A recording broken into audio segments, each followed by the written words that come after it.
Hello and welcome to another jam episode of My Favorite Conservative. I am Edward. And I am Andrea, but I am not conservative. What, you're not? No, but you are my favorite conservative. Aw, Yes. thank you. So we are not live streaming or on camera because we are on vacation right now at the beach. We are. Yes. Too much news to miss a week. So we are giving you an audio only episode. All right. Sounds good. All We're going to be right. dipping our toes in the Gulf of Mexico in just a little while, aren't we? Yes. All right. Don't tell people our exact location. Yeah, because it's really pinpointed the Gulf of Mexico. And if you hear our dog in the background, we're sorry. All right. So we start each show until the election with the latest polling. Let's get into it because it's not good. It's not good. So, well, depending on what side you're on. That's true. Okay. It's not good for Trump. Here we go. In the Real Clear Politics, or RCP, national average, Trump versus Harris, Trump was up by 0.5, and now that's totally flipped. Harris is up by 1.2.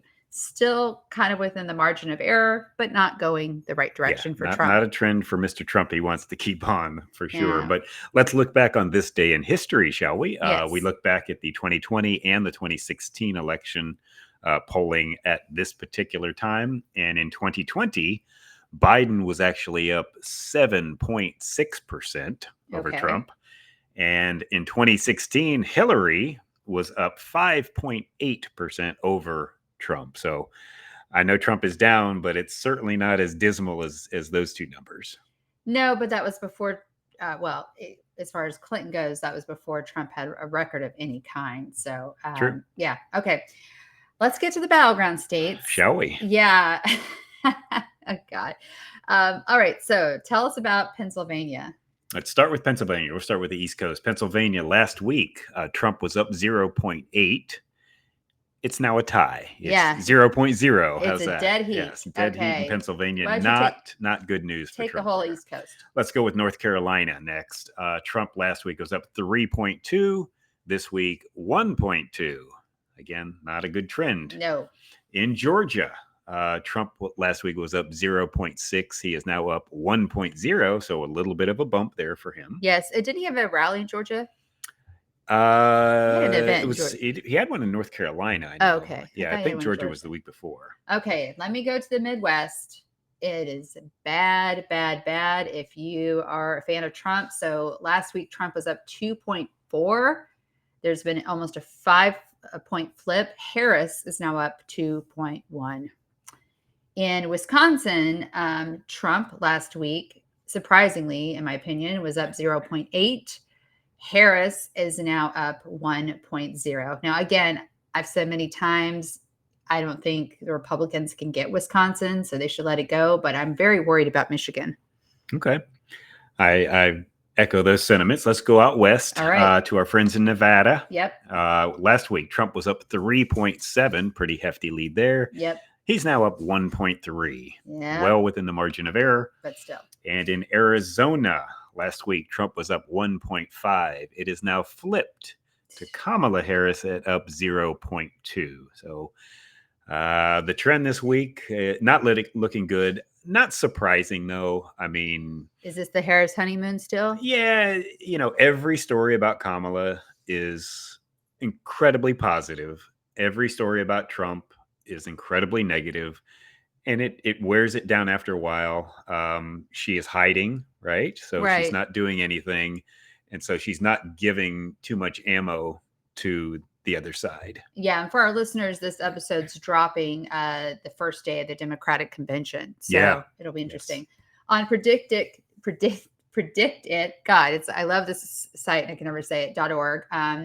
Where people bet on races. Again, it's trending the wrong direction. Harris is at 58. Trump is at 44. Again, to Edward's point last week, these are gamblers. It could be a short play. But still, it's really interesting to see where people are putting their money right now. Yeah, I think the overall trend of all the polls that we're seeing is Kamala is still surging and cutting into Trump's lead. Trump had very hefty leads in every battleground state when Biden was in the race. Yes. And that has completely turned around now. It has. Yes. So what's our main show going to be about today? Well, it was a surprisingly boring week in presidential politics. Okay, I just said that we're doing a show from the beach because there's too much going on. Well, I guess that's what your barometer is, though. See, for me, a boring week is when you don't have, like, I don't know, a presidential assassination attempt. So the bar is pretty high for me to keep topping. So, yeah, it was a pretty boring week. We don't get to say that too often. But the big news was Kamala unveiled her economic plan. Is that what you call it? I really don't know what to call it. But basically, she took nearly every idiotic pie in the sky socialist wet dream idea and is trying to label it as a moderate agenda. Okay, I just love that you said the word wet dream. Yeah, that's going to get us the explicit on Apple. Well, I figured you'd be at some point in the show, we'd get it anyway. So.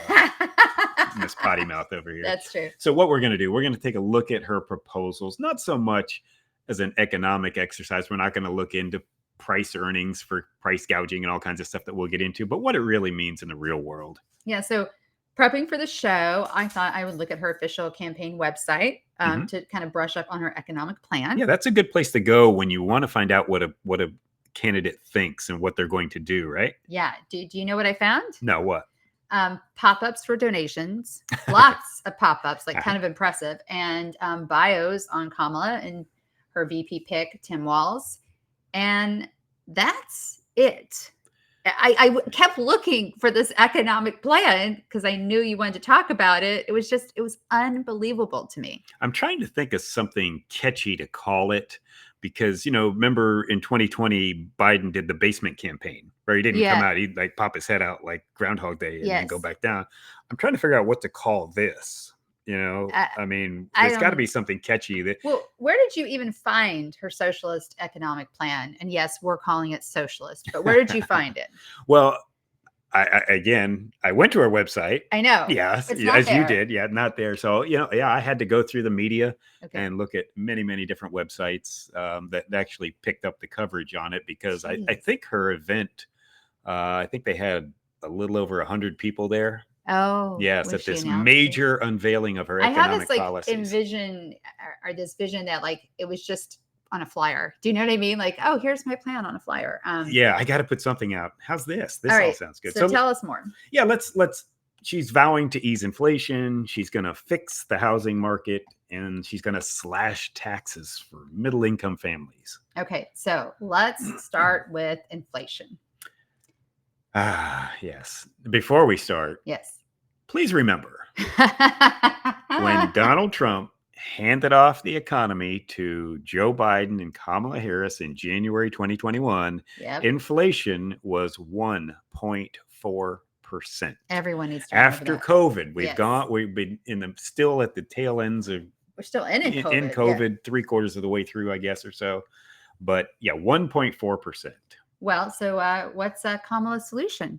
Well, she aims to rein in price increases from everything from groceries to prescription drugs to homes. Okay, so tell our audience exactly, since we can't find it on our website, tell us how she is going to do that. Yeah, we have to look at her speech that she gave the other day. She proposes, quote, a first ever federal ban on price gouging on food and groceries, setting clear rules of the road to make clear that big corporations can't unfairly exploit consumers to run up excessive corporate profits on food and groceries, which she had already said earlier.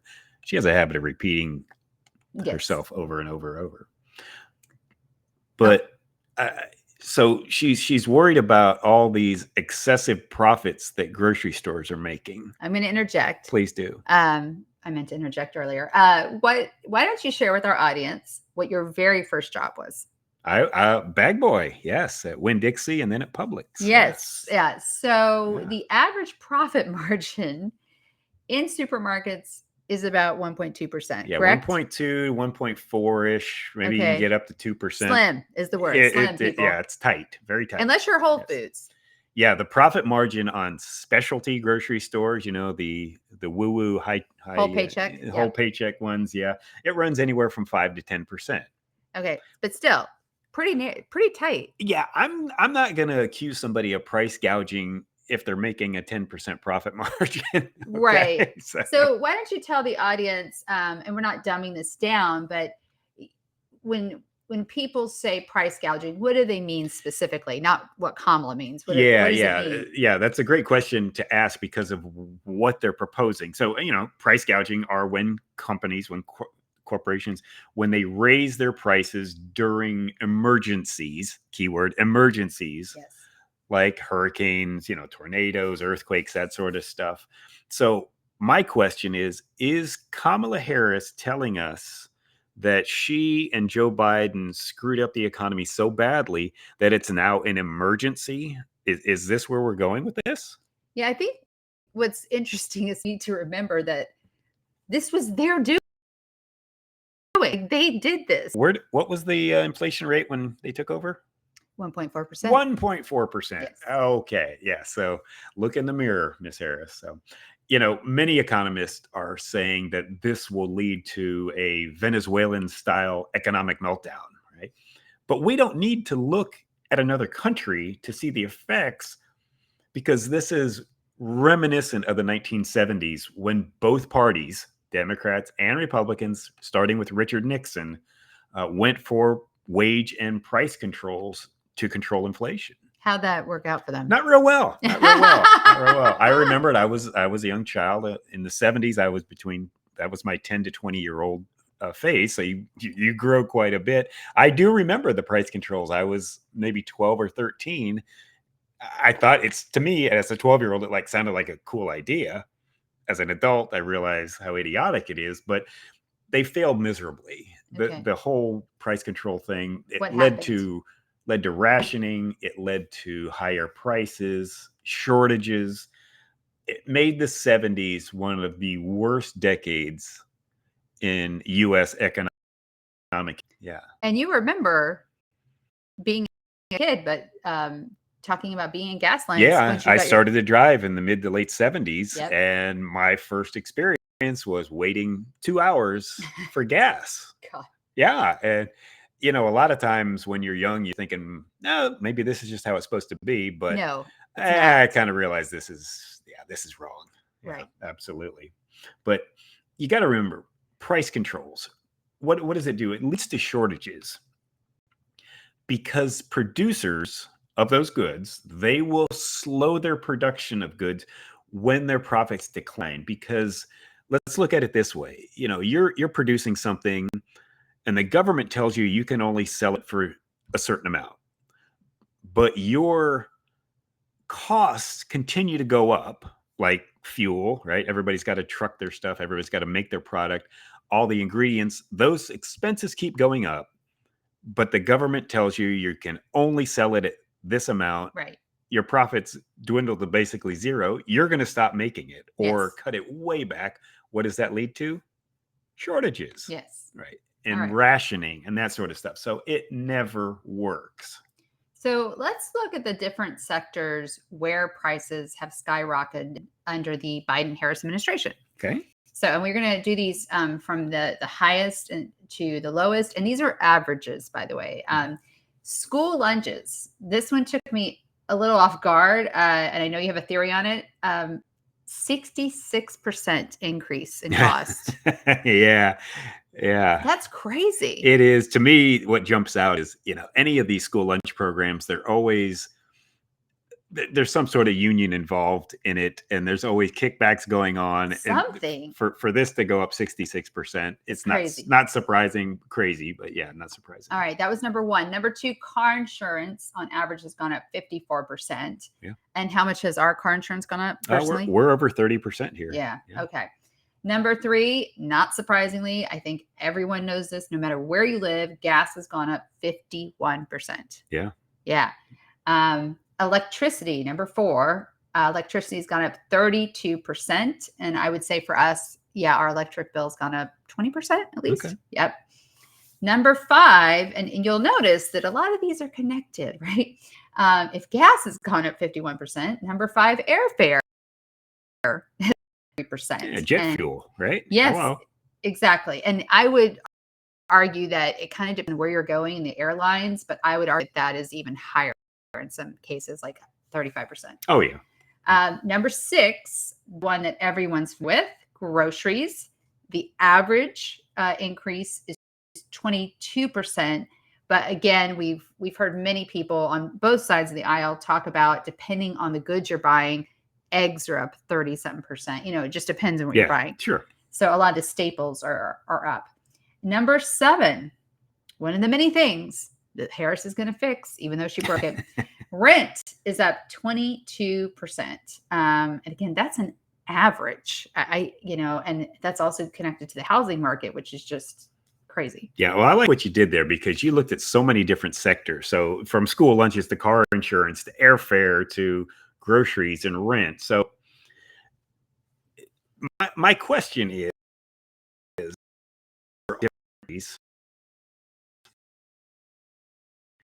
think that economy at the same time they could, hey guys, let's all raise our prices and just stick it to the consumers, because that's what Harris wants you to believe now, that there is this massive collusion going on just to screw you people out there. Yeah. So you'd have to be a fool to do that. And of course, they did it all on Joe Biden and Kamala Harris's watch. Yes, right? This all happened under them. So even if you're a Democrat who supports Harris, try to remember that all of this happened during Biden-Harris administration. Yeah, I can't imagine how stupid they think we are as the American public.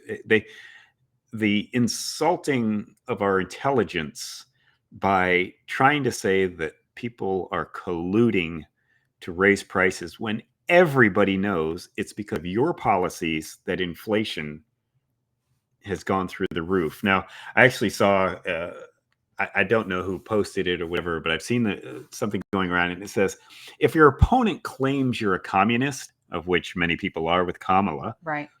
Maybe you don't start with an economic agenda that can be labeled as federal price controls, right? So you're feeding right into what they're calling you. Absolutely. Yes. Absolutely.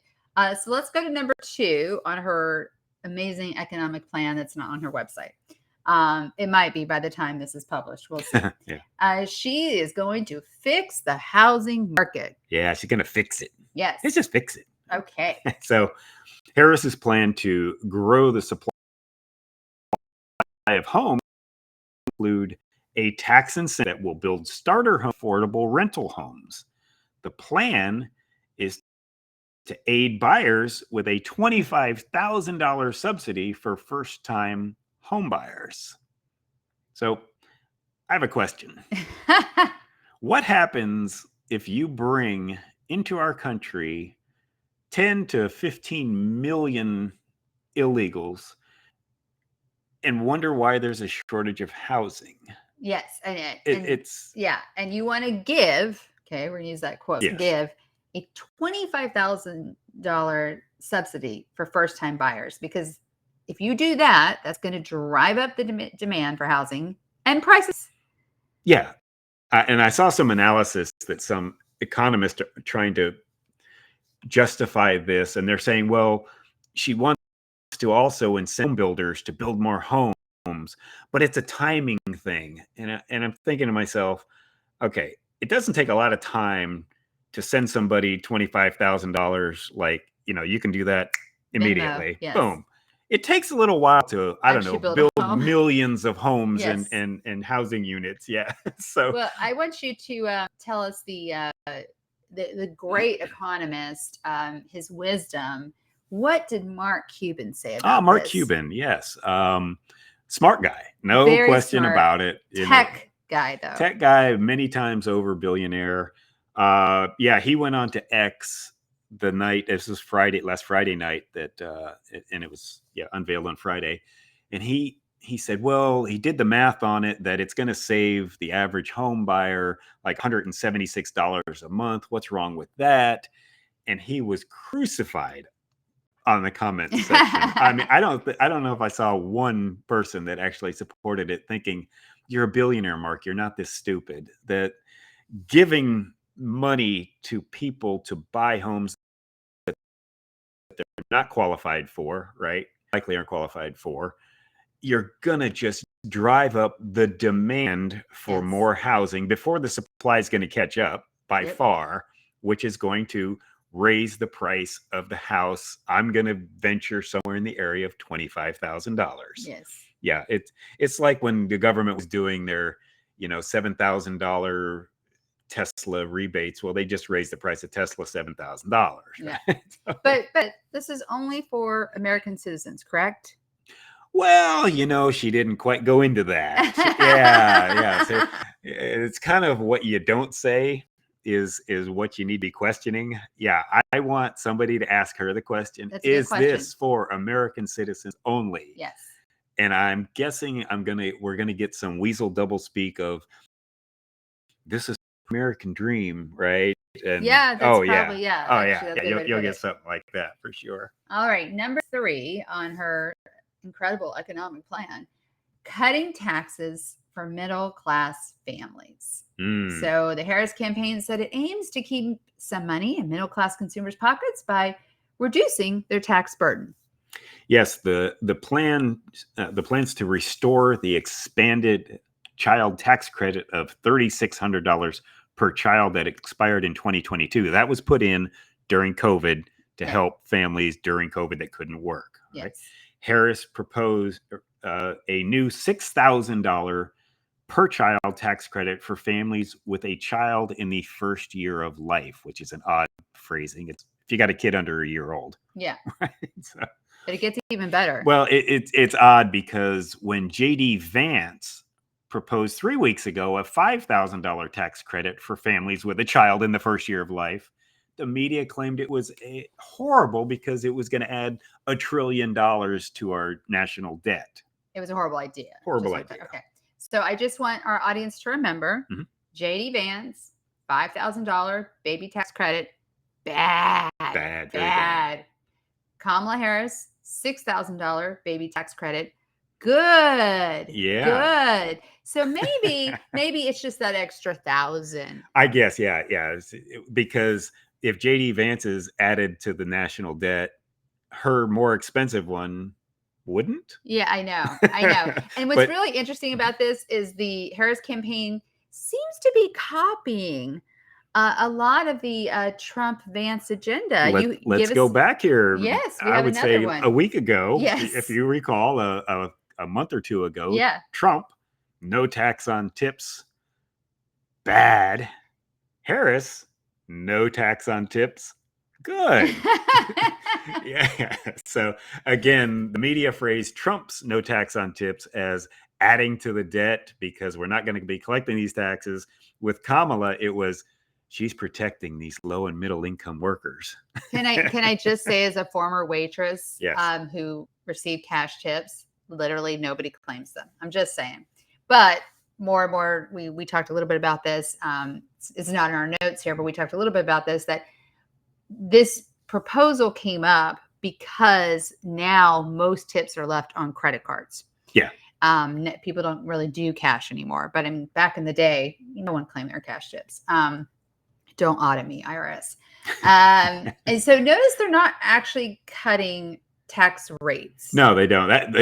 When you cut tax rates, the history has amazing results. You always increase revenue to the IRS and whatnot. But I just don't think we should be paying women to have babies. I mean, to me, the answer is to create a strong economy with good paying jobs that allow people to grow their families organically when they want to, not because, hey, we're going to get a check, and not have to worry about the government, pulling the rug out from under them with some, ridiculous schemes like we're seeing. But a good, solid economy gives people the peace of mind that, hey, I feel comfortable. We're making money. We can support our family. Let's do this. This is not what this proposal is. And the libertarian me just says the answer overall, less government intervention. Amen, sister. And by the way, I was never a waitress. Never? Nope. Never a waitress. Never a waitress or a waiter? No. Definitely not a waitress. All right. So we don't have a This Week in Wins, but we do have a This Week in WTF. Take it away, Edward. It's from our friend Bradford Betts at foxnews.com. Thank you, Bradford. Give us the headline there. Headline: Taliban parades American weapons 3 years after chaotic withdrawal from Afghanistan. I love that they said chaotic. Really? Yeah. That's the word for it? Yeah, total F up, Yeah. if you will. Members of the Taliban on Wednesday commemorated the 3rd anniversary of the chaotic American withdrawal from Afghanistan by parading through a former U.S. airbase with American weapons and vehicles that had been abandoned. Bagram Airfield, which cost us $500 million, by the way. American taxpayers. Yes. Us, yes, Yes. correct. Was once the center of America's war to unseat the Taliban and hunt down al-Qaeda militants responsible for 9/11. So this was just so infuriating to see, watching them with this incredible equipment that they have now because we abandoned it. Yes. Yes. Yes. Under the Biden-Harris administration. Yeah, I think they are one of the top 4 or 5 largest, most well-equipped standing armies in the world now. It's unbelievable the amount with weapons, our weapons. With weapons, and then to watch them do it at this air base that we built that cost us gazillions of dollars. They're just throwing it in our face. Yeah, it's just so infuriating. And then to watch how Kamala Harris, even this week, bragged about she was the last one in the room with Biden when they, went to this. That's a brag she shouldn't be making. Yeah, yeah. It's the lack of what's the word I'm looking for? The awareness. I was going to say awareness. Yeah. That people, when they hear about the withdrawal, or when they think about the withdrawal from Afghanistan, think it was just a major screw up. Oh yeah, and it reminds people of Vietnam, of just the clips. Obviously I was too young to remember, but the clips that you see from our withdrawal from Vietnam and how terrible it was. And I think Trump needs to hammer her on this during the debate. Yeah, he will. So yeah, that's a very sad WTF this week. That is a sad one. Yeah. Shall we lighten it up a bit? Yes. Okay. Introduce. Let's do This Week in Woke, which is from our friend David Strom at hotair.com. Now, he is citing Susan Crabtree in this story from realclearinvestigations.com. Why don't you take this one? Okay. So the headline reads, shock. Secret Service agent left her post protecting Trump to breastfeed baby she brought to the rally. I'm sorry. I know. She left her post protecting Trump. She had to go breastfeed a baby she brought to the rally. Okay. Yeah. Just want to make sure we heard that right. All right. So, and this is a recent rally. This was not the attempted assassination. But so 5 minutes before Trump's motorcade arrival, the site agent was getting ready. Now, the site agent is not the person who was breastfeeding. The site agent is the person in charge of the entire event security. So that like everything, right? Yeah. Yeah. Okay. So she's doing the site agent, she or he, doing a final sweep of the walking route and found this Secret Service agent breastfeeding her child in a room that is supposed to be set aside for important Secret Service official work, a potential emergency related to the president. Like if somebody got shot? Yes. Right? Yes. Okay. Now, a working agent on duty, this should be so obvious, cannot bring a child to a protective assignment. What's the key word there? Cannot. Cannot. Okay. Got it. And this woman was out of the Atlanta field office. Now, here's the kicker. Not only did she bring her child, this female agent was in the room with 2 other family members. Like, I can't. Now you may be wondering, how the heck did this happen? Like, how did this woman walk in with a baby and 2 family members? Well, it turns out they bypassed the uniform division checkpoint and they were escorted by unpinned event staff into the room to breastfeed. So, this event staff that was not Secret Service, that really didn't know the rules. So this is what sources say. An unpinned means that they had not been cleared by the Secret Service to be there. Yeah, so that's kind of big. So they bypassed the checkpoints. Yes, they did. Yes, they literally just waltzed in. Yeah. Yeah.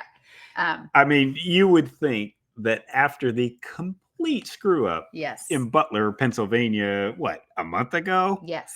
That the Social Security, Social Security. the Secret Service agents might be on their toes. Yeah, think again. Yes. Yeah. I don't know, an example of wokeism, right?